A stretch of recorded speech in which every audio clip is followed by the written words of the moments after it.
If Spain had been as busy in 1492 as it has been in 1992, Columbus might never have left. In this 500th anniversary year, Seville hosted the last World Exposition of the 20th century. Madrid is enjoying a one-year recognition as Europe's cultural capital. And Barcelona, that richest and most dynamic of Spanish cities, is the site of the 25th Games of the Olympiad. Savor Video Journal visited Barcelona at the invitation of the Ferrer family, owners of Cavas, Freixenet, and Segura Viudas. In recent years, through a careful blending of their old world ways, with an innovative pioneering of modern technology, the completely family-run Freixenet bodegas have become the world's largest producers of Méthode Champenoise wines. Major supporters of the 1992 Summer Games, the Ferrer family is steeped in the culture and tradition of this region, their home for generations. As our hosts, the Ferrers opened their doors and our hearts to what makes Barcelona and the surrounding Penedès wine region so special. We quickly understood what it is that has made Barcelona Europe's most dynamic city.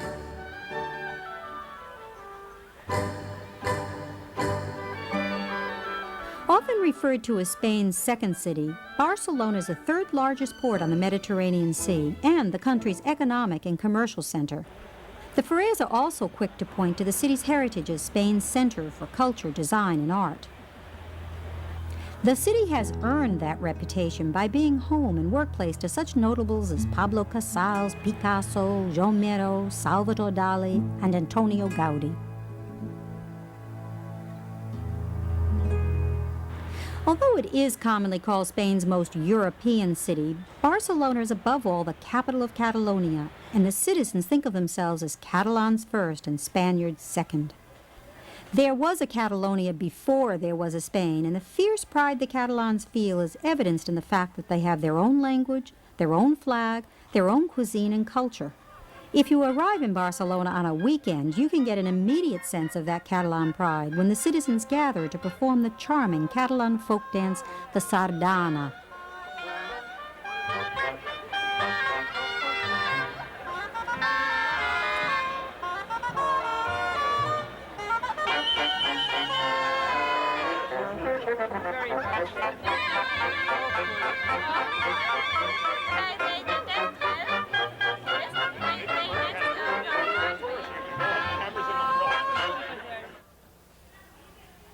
Cities are time made visible, wrote Lewis Mumford, and it's a particularly apt phrase for Barcelona. The city is estimated to date back to the 3rd century AD, and just as its past is visible in the old Roman walls, its transition to the 20th century is recorded in its buildings and streets. Take a walk through the twisting mazes of the Gothic Quarter, and you can sense the Roman past and the glories of the medieval days when Barcelona dominated the Mediterranean waters. You can easily imagine Columbus returning from his first voyage to the New World to report to Queen Isabella at the Royal Palace, the 14th century residence of the Catalan royal family. If buildings could talk, the cathedral would tell quite a story. It was built on the remains of a Roman temple, a Moorish mosque, and a Romanesque cathedral.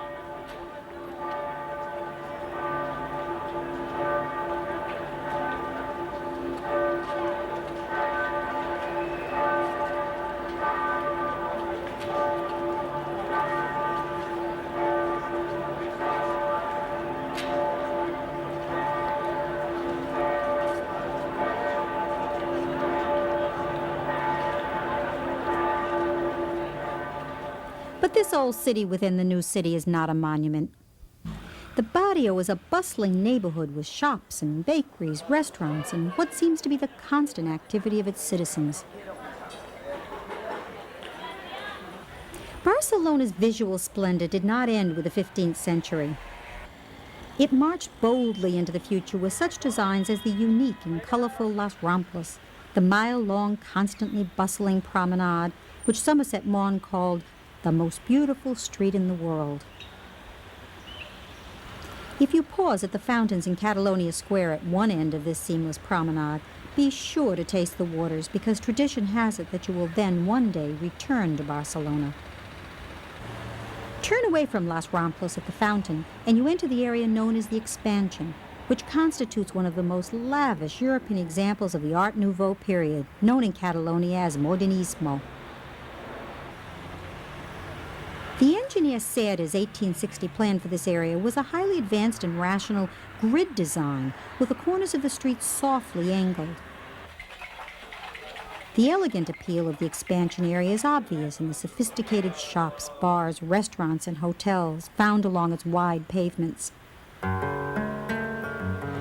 Here is where you will find some of Barcelona's finest examples of modernist architecture. Most enthralling are the fantasies of Gaudi, realized in his houses.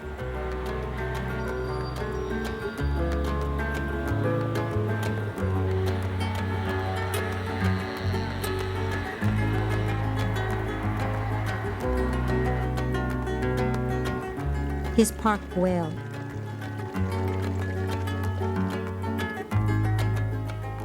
and perhaps most spectacularly in his Sagrada Familia, with its ongoing construction that truly reflects visible time.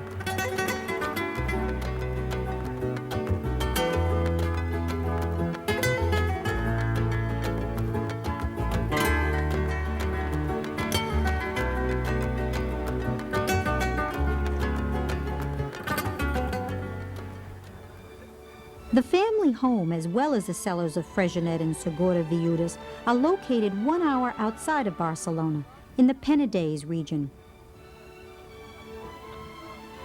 This ancient wine-growing region begins as a maritime coastal range, dips briefly to a central plain, and then in less than 20 miles bolts up from the sea to more than 2,000 feet, creating a dramatic and condensed landscape, as well as a variety of growing climates. This is Cava country.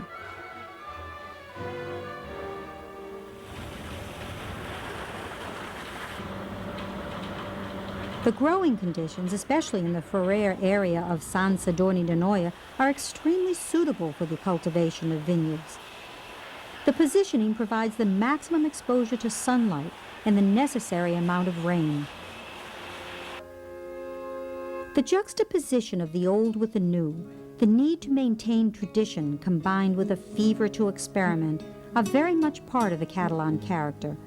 The Ferrer family exemplifies this character in its approach to both its business and its daily life.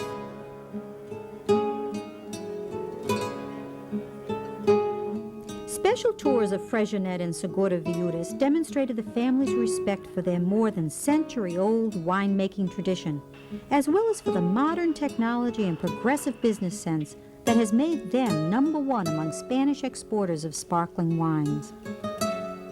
But Cava is not just about wine. It's about food and celebrations and special moments in private and public life. There are many ways to enjoy the food of Barcelona, from the simple cafes and tapas bars to elegant, sophisticated restaurants. Pedro and Begoña Ferrer introduced us to it all. We discovered that there are 2 well-defined Catalan cuisines: the coastal fisherman's cuisine with its countless seafood dishes, and the sturdier, rustic cooking of the inland. There is no better way to experience the rustic cuisine of Catalonia than to savor it in the bucolic setting in which it was created. Knowing this, the Ferrers created a mountain picnic in the shadow of the 10th century Castillo de Mediona. The castle was owned by their ancestors until it was donated a century ago to the church to be transformed into a monastery.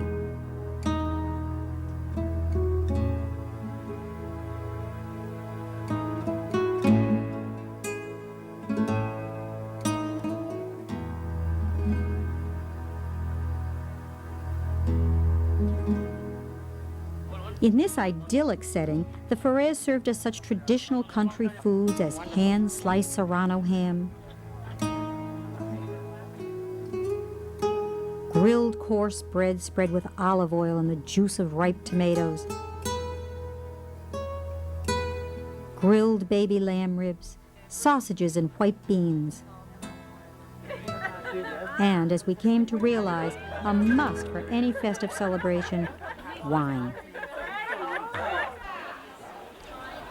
The best introduction to Catalan cuisine is to begin the way the city's cooks do, by visiting the market.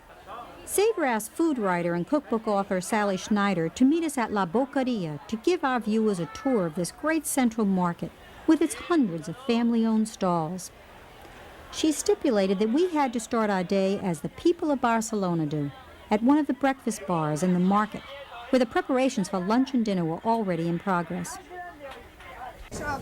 Muy bueno. You can really eat sardines first thing in the morning. To me, it's a perfect breakfast, especially because if you take a look at this, the bread is hot.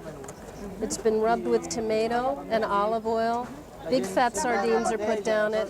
The sardines here are very mild and sweet. They're not like we have in America.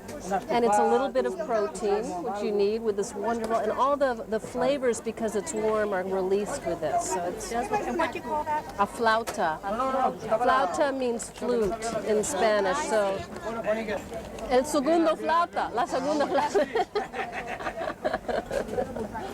Un estofado. Estofado. Carne con guisantes. This is peas and beef stew. Stewed meat. Stewed meat. It's a special today. A specialidad Special in Catalonia. in So people Catalonia. come here for lunch as well as for breakfast all day long. All day long, right. And they're not. And eso es otro plato. Otro plato. Sí. Lo mismo pero con patatas. Estofado de It looks wonderful. It has garlic, sweet grapes, and pine nuts. ¿Quién ha hecho todo eso? Ana. Ana, Ana es la buena cocinera. una buena cocinera. And they make all that in this little kitchen. All of this every day. Now there was some beautiful fish here. Let's see what you've got here. ¿Qué es eso? Rape, which is monkfish, which they use in a lot of Catalan cooking and which is local. It's so fresh. Lenguado. Lenguado, I think it's like a sole or a small turbo. ¿Y qué he hecho con eso? Plancha. A la plancha? Jugo. Uh-huh. Rebozado. Tiras. They do it often a la plancha, which is on a hot metal, kind of a skillet. But they also said however you want it, you know, because people come here to get what they want. That's what I love about the way the Spanish eat. Look at those.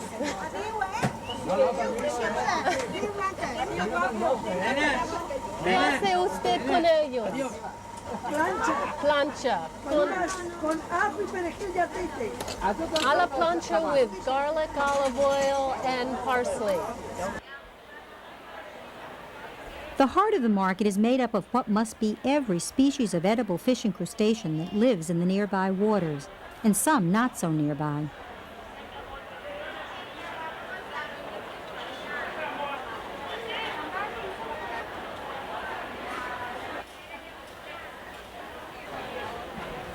There were even American lobsters.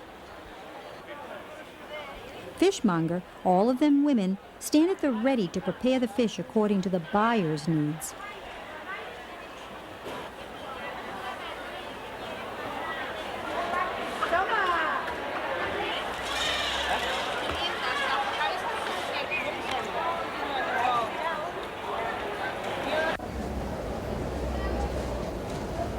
The market has an incredible display of fruits and vegetables from all over the world, not just from Spain. Here are some blueberries. They must be from the United States.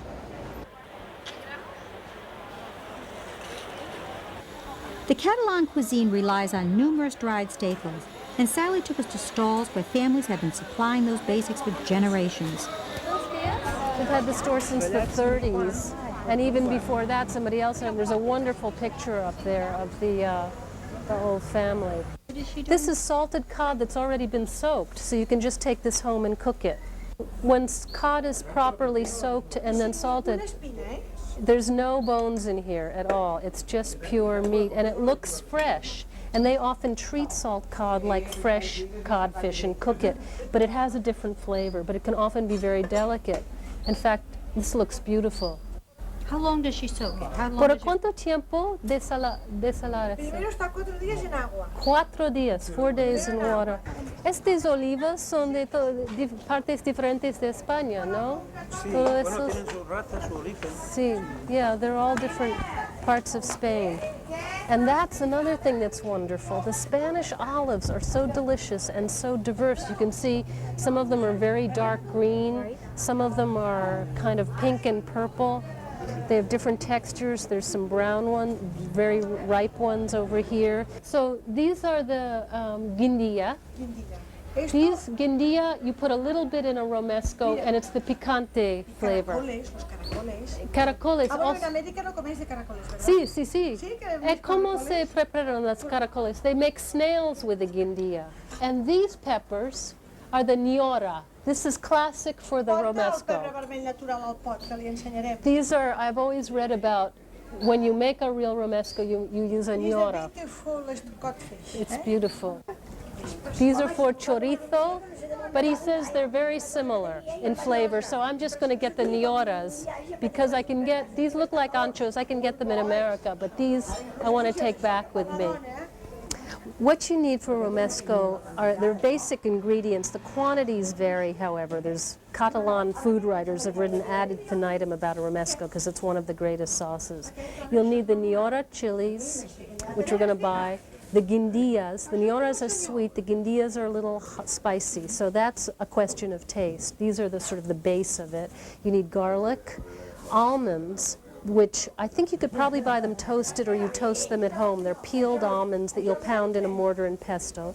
And then some bread. And what I've read is that you slice the bread and fry it in olive oil. And it gets a different flavor than just plain white bread or stale bread. Put that all in a mortar and pestle and pound it together. You need a little tomato. That's also a bone of contention about how much tomato. And really good olive oil. And basically you're pounding it and emulsifying it into kind of like a mayonnaise, but it's very spicy and has a very complex, rich flavor. So we're going to get some good olive oil, Catalan olive oil. Will you buy your almonds here also? Yes.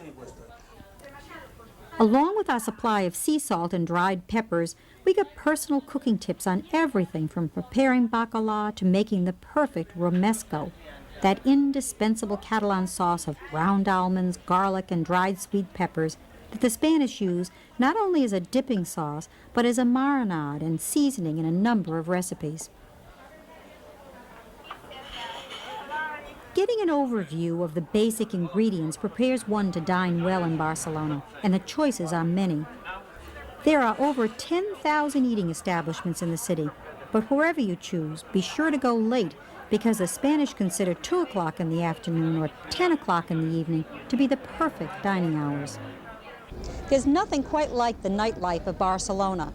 Whether it's one of the tapas restaurants, such as this one behind me, or one of the other famous bars, you'll find Spaniards arriving late into the evening to celebrate. There are, of course, the famous tapas bars where you can sit casually at the bar or at a table, sip a glass of Spanish wine, and order tidbits of food from an inviting display of Catalan specialties.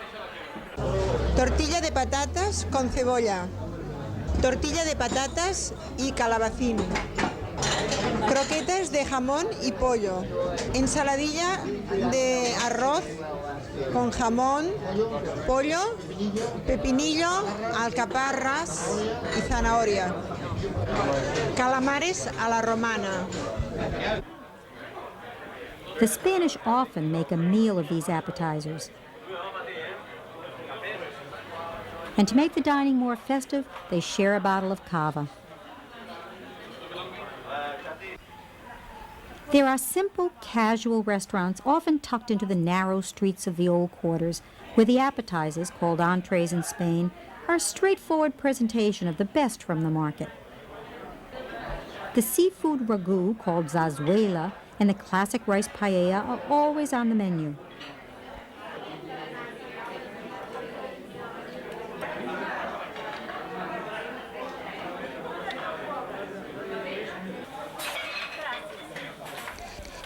Fish and shellfish just barely out of the water are grilled or sautéed simply with olive oil, garlic, and parsley.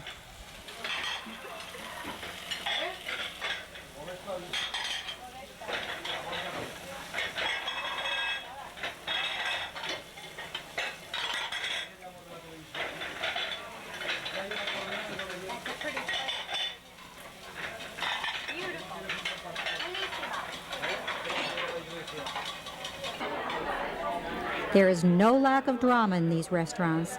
The atmosphere is jovial and family-like. Sophisticated cuisines, on a par with the world's best, are found at any one of the city's prestigious restaurants, where dining is elegant and service is gracious. Young Catalan chefs are creating quite a stir in the food world by reviving and refining traditional regional food. The Ferrer family was anxious to share this excitement, and they arranged a remarkable event, a culinary exchange with two of the hottest chefs from Barcelona and two from America. With the Spanish and the American press in attendance, the Ferrers hosted a dinner at Caves Fregenet that demonstrated the incredible talents of Anne Rosenzweig from Arcadia Restaurant in New York, Kame Ruscalleda of Restaurante San Pau in San Pol de Mar, Larry Vito from Forno's Oven Restaurant in San Francisco, and Mariano Golzalvo of Restaurante El Dorado Petit in Barcelona. It was a toss-up as to whether the greater excitement was in the kitchen or in the dining room, as everyone enjoyed this unique collaboration.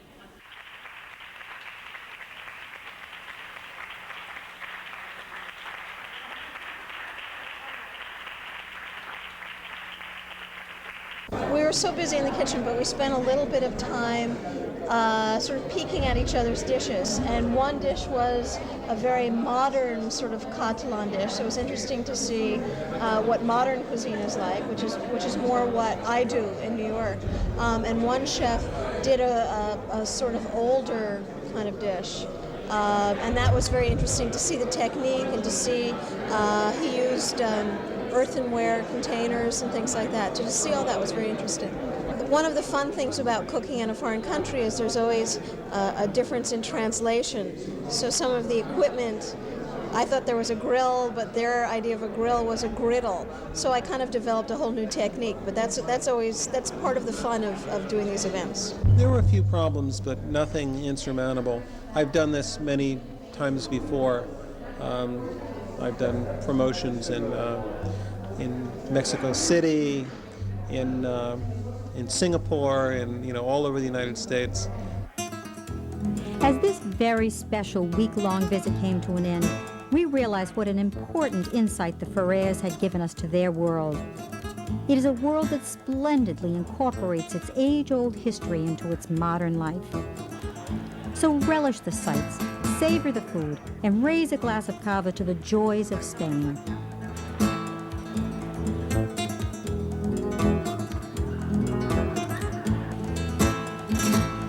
For Savor Video Journal from Barcelona, Spain, this is Nancy Verde Barr.